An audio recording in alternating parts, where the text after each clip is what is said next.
And we have some news is coming in, and this has got to do with the all-party delegation which is going to be sent to different parts of the world essentially.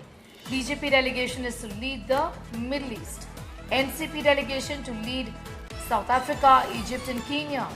JDU delegation to lead Japan and Malaysia. Shiv Sena delegation to lead UAE and African countries. Tharoor to lead delegation to the US. DMK delegation is going to be leading Russia, Spain. Jay Panda delegation to lead West Europe is what we know. These are details that we have with us as far as various members of parliament from across the political spectrum going to different parts of the world, to different countries, and spelling out the message on why essentially India carried out Operation Sindoor.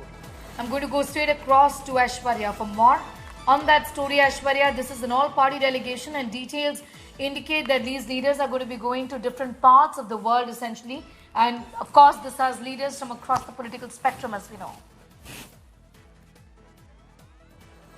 Well, there are two things which we need to look at. The first and foremost is the fact that it's not just the BJP or the allies. You know, the Bharatiya Janata Party, the central government, they have made sure that leaders from all the political parties, even from the opposition, they are made in charge of these delegations. So that's something which means India is united when it comes to sending out a message. All the political parties are speaking now in one voice. The second thing, if you look at the places where the leaders will be going, where the delegation will be going, we have covered the entire globe. So the idea of the government is to make sure to tell the world what India has been facing over the past many decades, what Pakistan has been doing, and to make sure that now we get a consensus globally with regards to what needs to be done, because on a global level, terrorism now needs to be fought, and that's the push that India is now giving with regards to this all-party delegation, the 7 delegations which have now been made. All right, I'm going to leave it at the moment. Aishwarya, getting in those details. As far as the details of the delegations to various countries is concerned, we have leaders from across the political spectrum, members of parliament from across the political spectrum, including, interestingly,